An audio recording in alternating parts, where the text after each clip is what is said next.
Ambalma Actual Media Flabro anga folibi abara jlenye bismillah Actual Media dogon kibaru keneka bakuru bala ame kuna foni baraw damine ni kalanta kibaru ye kalantara mali jamana fambela jelen konnana abi wala lu soro anga dogon kibaru konnana fongo nyonya be semasi konnana bibina kadaka nyama do be oluni isa kawjum utiga kan kilenfo ame wala lu soro anga kibaru ya konnana Polosuka la fasa tomba uye franga bake ni dogo in konnana kala yin do boloda wala li abo soro anga kibara konnana Coronavirus banakisa kunkeleno ka gelya do Mali kalangola ka beni janvier kalo kle mugani duru sambafla ani mugani kele tenendu Mali kalando nye kalan sirata nuka sakiye ukola anga je anga Mamadou Blali Kulibali ka sorolu naje Chien fla kalanta baraw bora dogokoro ngani zenata o timera demsenw ye kalan sirata walasa ka kalandenw kisi ka bɔ coronavirus banakisɛ tɔɔrɔ ma minisiriso min ɲɛsinen do kalan ma o ye laɲini kɛ lakɔli directɛrw fɛ min ye wale minnu fɔla min bɛ mɔgɔw kisi ka bɔ banajugu in tɔɔrɔ ma u ka se ka olu labatu kalanta ɲinɛnama bon an bɛ se k'a fɔ alhamdulilayi parce que an ka ekɔliden bɛɛ nana maître fana bɛɛ nana bon ala y'a kɛ gouvernement fana ye dɛmɛ don a ye masque di tɛgɛko minɛnw bɛ yan promoteur fana ye gel san pour que ekɔlidenw k'u tɛgɛ sanuya ka don classe kɔnɔ ekɔliden somɔgɔw yɛrɛ kun dalen tɛ an doli la bon o de kɛra gɛlɛya ye dɔɔni bon Mali ɲɛmɔgɔ an bɛ u ye caman kɛ mais halisa an bɛ wele da bila u ma surtout école privée hali ni dɛmɛ bɛ école privée ye an ti o dɛmɛ kalama n'a sɔrɔ dɛmɛ bɛ min kan ka se école privée ma min kan ka se école maître ma minnu bɛ privé la minnu kan ka se promoteur ma minnu kan ka se ekɔlidenw ma min kan ka se ekɔliden somɔgɔw ma privé kunda o kɔni bɛ sɔn ka diyan o dɛmɛ bɛ sɔn ka diyan ye o ye dɔ kɛ mais halisa an bɛ wele da kɛ u ka dɛmɛ wɛrɛ k'an ye o hukumu de kɔnɔna na janvier kalo tile 25 san 2021 n'an pere balo lakɔlidenw ye kalan daminɛ nisɔndiya yɛlɛ ani tolon na École tara ne nisɔndiyara kojugu ka da kan an mɛnna so kojugu ne nisɔndiyalen don kosɛbɛ parce que an kun bɛ so coronavirus kun bɛ an ka matière a bɛɛ bɛ retard la hali n'a y'a sɔrɔ k'a fɔ ko kalanta baaraw sumayara u ka lakɔli karamɔgɔw ka grève kɔfɛ sanfɛ kalansow ma to kɔfɛ nin kalata in na u ka sanfɛ kalanso min bɛ wele ko UG o lakɔliso kɔnɔna na farifaga kun bɛ lakɔliden caman ɲɛ kan caman kun nisɔn ma diya sabu nun datugulan min bɛ wele ko masiki o kuma d'u ma caman kun sirannen don ka da kan u ka musaka min bɛ d'u ma n'o ye burusi ye olu sarali sumayali la kalan tacogo a man diya i n'a fɔ a ye n diya sabula kalan taara retard la a fɔra ko kalan bɛ taa depuis le 4 o reportera ka tila k'a bila le 25 na an yɛrɛ kun sigilen t'a kan fana k'a fɔ ko le 25 yɛrɛ bɛna bɔ sabula a fɔra ko covid ko in k'a waralen no jamana in kɔnɔna na a fɔra fana ko masque kan ka d'an bɛɛ lajɛlen ma an yɛrɛ kɔni an b'a k'an débrouiller ka masque ɲini ka don mais masque ma se ka d'a ma jusqu'à présent n'a ma ɲɛ k'a fɔ ko kalan min tun bɛ kɛ kalandenw kun bɔlɔlɔ ani jabaraninw sanfɛ k'o ma sira sɔrɔ siga fosi t'a la k'a fɔ ko lakɔlidenw ye wagati min kɛ so sigilen ye o ye dɔ b'u ka dɔntaw la jiran kalan tacogo a man ɲi bi a man ɲi sini puis an bɛna kalan tigɛ normal la hali an ye wagati min yɛrɛ kɛ so niveau bɛ perdu de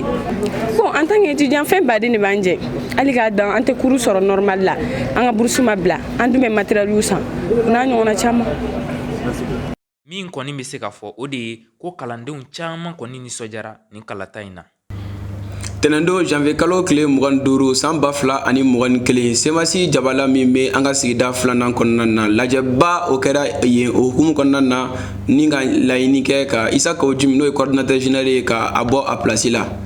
an ka jɛ an ka Mamadou Blali Kulibali ka sɔrɔlenw lajɛ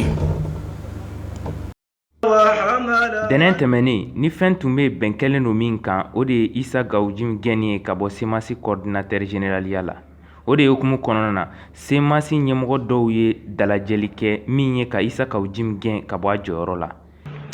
a bɛ waati bɔ an ye jateminɛ de kɛ k'a fɔ an ka coordinateur général monsieur Isa Kawujimi hakilina mun nana ni semasi bangeli ye ale di o hakilina kan an ka faamuyali la semasi jabala min bɛ sigida filanan na ɲɛma ninnu ye kuma ta kelen kelen min ye ka tanuni ɲɛsin u ka jɛkulu denfa ma n'o ye Imam Mamu Diko ye ani ka jalaki ɲɛsin Isa Kawujimi ka baaraw kɛcogo ma ɲɛma minnu kun bɛ kɛnɛ kan nin do kɔfɔlen na olu y'a yira k'a fɔ k'u ka coordinateur y'u ka jɛkulu hakilina bila. réunion na an yɛrɛ a ɲininkali kɛ a la an ma jaabi sɔrɔ o ye an bila position na mun b'a yira an na k'a fɔ semasi ko o ti a ma ba la o ye an yɛrɛ ka faamuyali ye an tilara ka jateminɛ wɛrɛ jumɛn kɛ an y'a ye k'a fɔ a bɛ k'i sen don tɔnkurako la minnu yɛrɛ baara fanga ka bon a bolo ni semasi baara ye an ye mun wɛrɛ jateminɛ a bɛ to ka wuli a bɛ taa biro sigi yɔrɔ dɔw la donc biro dun bɛ sigi sariya dɔw de kɔnɔ o kɔrɔ k'a fɔ sariya minnu bɛ yen tɔn siraw latama ale ti ka olu jate an tilara ka mun wɛrɛ jateminɛ a bɛ bali ka déclaration kɛ anw tɛ ɲininka fɛn tɛ fɔ an ɲɛna a la an b'a mɛn i n'a fɔ tɔw b'a mɛn cogo min an tilara k'a jateminɛ k'a fɔ ani mɔgɔw bɛ ɲɔgɔn fɛ sisan maa minnu ni anw ka hakilina tɛ kelen ye donc o n'a waleya caman o ye anw bila ka miiri k'a fɔ an bɛ sira mun kan de nin ye ka dankari semasi ko de la o la an ye an ka basi an y'a bɛɛ d'a kan k'a fɔ ni bi bɔra a la an t'a jate an ka coordinateur de tun. Nin kuma ninnu kun bɛ min kun kan n'o ye Isa Kawujimi ye ale y'a jira k'a fɔ ko n'u ka tɔnba yɛrɛ dama don a la ani u bɛ maa min hakilina kɔ n'o ye Imam Diko ye ni olu ma jalakili ta k'ale sɛgɛrɛ ko nin sigili ma mɔgɔ ɲɛ wa ale bɛ to a nɔ na. Ka sanga ni alamisadon ye janvier kalo tile 28 san 2021 polisiw ka lafasa tɔnba min bɛ n'o ye synergie ye a ye lajɛba kɛ jemesi kɔnɔna na lajɛ in senfɛ u ye ɲɛfɔli kɛ u ka mɔgɔw ye ani barabila min n'o bolodalen don an ka jɛ an ka Aminata Y Kulibali ka sɔrɔlenw lajɛ. Sɔgɔmada nɛgɛ kanɲɛ 6 tana gosilen GMS Jabala la polisiw dagayɔrɔ la o tun falen don polisiw ka lafasa tɔn la fo ka taa se 10 ma minnu bɛɛ b'u yɛrɛ sɔrɔ synergie kɔnɔ. Polisi syndicat minnu fara ɲɔgɔn kan syndicat 10 ka kɛ synergie ye o de filaw ɲɛkɔrɔ sɔgɔmada in na pour que polisi ka condition de vie ka condition de travail bɛ se ka améliorer cogoya min na an ka problème fɔlɔ ye mun ye o ye per diem ye chers camarades policiers an tɛ jɛn n'a ye tuguni an ka per diem ka tigɛ depuis mars 2020 jusqu'à aujourd'hui casino per diem a tɛ ka na a wari tɛ ka sɔrɔ a wari taara min contrat bɛ pemi mali ni polisi lié ɲɔgɔn na a contrat ko kɛlen do jakuma bɔ ye k'a dogo a tɛ ye u ka contrat yira na an tɛ fɛ tuguni polisi ka bɔ ka taa mission na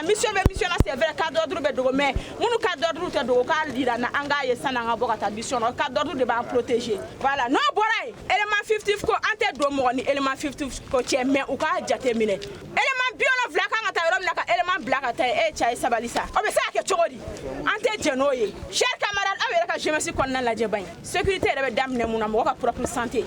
jeunesse kɔnɔna la ni san nana bɛ k'i b'a fɔ k'i ka moto ta k'a da i kun i kunna jalen mɛ i ma bɔ ka bin i bɔgɔma bɛ tila ka taa k'i bɛ taa mɔgɔ wɛrɛ sécuriser o b'i bonya i nɔgɔlen. Hakilina jiginna novembre kalo tile 20 san 2020 jɛkulu dɔ tun bilala sen kan ka kuma ɲɔgɔnya kɛ walasa bɛn ka se ka kɛ ko dɔ kan. An t'a dɔn k'aw ka gɛlɛya sera nin ma ko tɔɲɔni min bɛ ka da aw kan k'a sera nin ma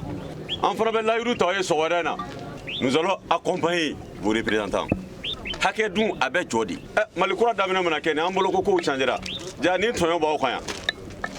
Polisiw ka lafasa tɔn denw ka kuma na ɲɛmaw de dɛsɛra ka jɔ u jɔyɔrɔ la o waleya bɛ k'u dusukun kami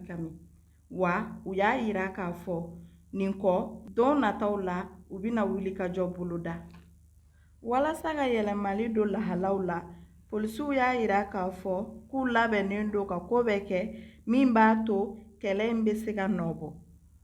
An ka kɛnɛya tigilamɔgɔw ka fara ɲɔgɔn kan tɔnba min bɛ yen n'o ye conseil régional de l'ordre des médecins du district de Bamako ye ale ni le conseil communal de l'ordre des médecins olu ka cidenw ye bɔɲɔgɔnye kɛ an ka kɛnɛyasoba la n'o ye Ponge ye o kɔnɔna na u ye ɲɛfɔli kɛ banabaatɔ kɛrɛfɛsigibagaw ye u bɛ se k'u yɛrɛ tanga ka bɔ coronavirus tɔɔrɔ ma cogo min na an ka jɛ an ka Aminata Y Kulibali ka sɔrɔlenw lajɛ. Coronavirus bana bɛ ka dankari kɛ diɲɛ kɔnɔ wa Mali fana tɛ ka kisi. O hukumu de kɔnɔna na conseil régional de l'ordre des médecins du Mali ani conseil communal de l'ordre des médecins u ka nɔnabilaw fɛ u ye hakilina jigi tagama kɛ Ponge dɔgɔtɔrɔso la. O tagama in bɛ tali kɛ banabagatɔ bilasirabagaw hakili jiginna bana jugu in kɛlɛli la. An bɛ baara min na o ye ka na dɔgɔtɔrɔso la ka kunnafoni di mɔgɔw ma.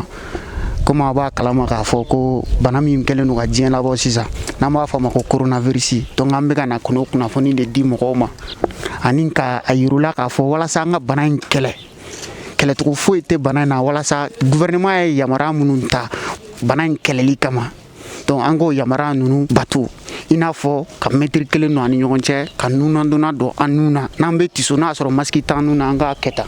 an kana an tɛgɛ di ɲɔgɔn ma an ka foli kɛ ni kurukun ye an mana taa yɔrɔ la an kana an tɛgɛ ko ni ji ni safinɛ la a yɛlɛmacogo wɛrɛ bɛ yen n'an b'a fɔ o ma ko indirect ani ne ye coronavirus tɔ ye ne ka tu fɛn dɔ la olu fɛnɛ kana tu la o y'a yɛlɛmacogo dɔ ye. Santiri min bɛ coronavirus banabagatɔw ladonni kama o ɲɛmɔgɔ dɔ y'a yira k'a fɔ ko nin hakilina jigitagama in ye ko ye min ni foli ka kan sabu a bɛ covid bana kɛlɛli de ko fɔ. Dɛmɛ bolo ma ka tɛmɛ ministère de la santé fɛ u ye dɛmɛ kɛ ordre national ye pour que an ka se ka nin wuli ka jɔ in bolo la ordre du district siɲɛ fɔlɔ tɛ nin Bamakɔ ta ka fɛɛrɛ kɛ ka na dɛmɛ kɛ coronavirus ko la mais bi ta in ye k'an ɲɛsin banabaatɔ bilasirabagaw ma kɛrɛnkɛrɛnnenya la hakilina in kɛra hakilina ɲumanba ye ne yɛrɛ bɛ se ka misali di banabaatɔ dɔ tun b'an bolo a mɛnna bana na a wulila fan bɛɛ nisɔndiyara an yɛrɛ tun y'a tɔgɔ da ko le revenant mais sɔɔni dɔrɔn a balila ka plonger ɲininkali kɛra siga kɛra ko an ka jateminɛ kɛ n'o y'a sɔrɔ coronavirus tɛ effectivement a taara kɛ coronavirus ye jateminɛw nana yira k'a fɔ bilasiralibaga min bɛ don a kan bana sɔrɔla o de fɛ. Alsa Projet dɔgɔtɔrɔso ɲɛmaaw ani Conseil de l'ordre des médecins du Mali b'a laɲini jamanadenw fɛ u k'u yɛrɛ tanga ka bɔ covid bana in tɔɔrɔ ma. Sɛbɛnnikɔrɔ sifinnakaw ka jɛkulu min bɛ n'o sigilen don Sɛbɛnnikɔrɔ ka taaɲɛ kama ka fara Sɛbɛnnikɔrɔ sifinnaka bɛɛ lajɛlen kan olu y'u ka sankura baaraw daminɛ n'u ka sira sanuyali ye an ka jɛ an ka Seka Konare ka sɔrɔlenw lajɛ. Sigida naanina Sɛbɛnnikɔrɔ sifinnakaw ye baara nundo baaraw don tɛnɛndon janvier kalo tile 26 san 2021 nɛgɛ ɲɛ 20 ani sanga 30 wagati Sɛbɛnnikɔrɔ sifinnakaw u n'u jɛɲɔgɔn jɛkulu wɛrɛw sigida naanina na n'an bɛ AJCDL ye o kɔnɔna la Association Jeunesse et Stratégie Innovante du Développement Local n'olu daga yɔrɔ bɛnnen don Jikɔrɔ ni Parama olu ye baara nundo baaraw don baara minnu bɛ taa sirabaw sanuyali la sigida naanina na Bamakɔ yan kɛrɛnkɛrɛnnenya la Sɛbɛnnikɔrɔ échangeur fɔlɔ kɛrɛfɛ siraba kan siraba mun bɛ wele ko route nationale RN5 o kɛra u ka président ɲɛkɔrɔ mun tɔgɔ ko Karimu Keyita. N'i y'a ye an sera an su na dɔwɛrɛ tɛ an y'a jateminɛ an ka gitɔrɔn route nationale RN5 ye cɛncɛnw de dalen b'a kan fo ka na kɛ sababu ye a bɛ ka accident provoquer. Donc, l'association AJS Pro, pour l'initiative a essayé de faire. Donc, nous avons pendant 2 ou 3 sorties. Donc, nous avons fait des bonité, mais nous avons fait des donc, nous jeunes voulons, nous avons fait des barrages parce que bébé tellement ne sera rien fait. O tɛmɛnen kɔ ka bɔ yen sigida naaninan sifinnaka cɛba caman ye ɲɔgɔn sɔrɔ yen fana o cɛbaw la an bɛ se ka mun jateminɛ kosɛbɛ o ye ancien candidat dɔ ye a tun bɛ députéya nɔfɛ sigida naaninan na ni ale tɔgɔ ko Ousmane Doumbia ni commune kati denw b'a wele ko Doum le Saoudien. Ne bɛ welemada de kɛ halisa o kɛlen filɛ ka waleya min daminɛ k'u cɛsiri ni waleya nin fɛ sabula nin ye faso jɔ de ye donc autorité fɛnɛ k'i jija u k'u dɛmɛ ni baarakɛminɛnw ye i n'a fɔ brouette wa mobili dɔ d'u ma min bɛ se ka ɲama ninnu cɛw ye u ka furannaw d'u ma u ka pelles d'u ma parce que u bɛ ka autorité yɛrɛ dɛmɛ baara la ne hakili la u kan ka fo nin na u ka ɲɔgɔnna action citoyenne ninnu u ka caya hali sini n'o ye wele bila an ma an bɛna an sen don a la.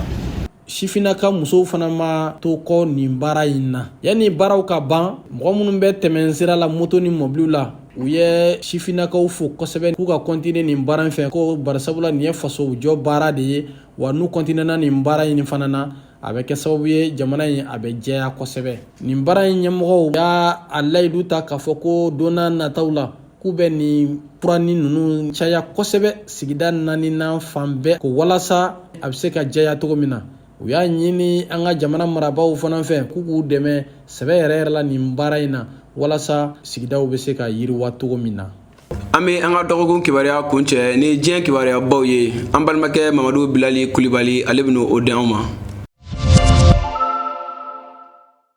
An ka jamana kunnafoniw la fɛn min ye an ka jamana cɛmancɛ fanga ɲɛmɔgɔ n'o ye Bandaw ye ale ye tile 2 taama kɛ tarata tɛmɛnen Faransikaw fɛ o hukumu kɔnɔna na ani Faransi jamana ɲɛmɔgɔ Emmanuel Macron ye sigikafɔ kɛ o kumana banbaciwale kɛlɛli ka an ka jamana kɔnɔ ani force barikani ni an ka golomasiri tabaw cɛ kan o kumana fɛnɛ an ka jamana cɛmancɛ fanga ka laɲini bolodalenw kan ani G5 Sahel sigikafɔ min bolodalen don Tchadikaw fɛ février nata.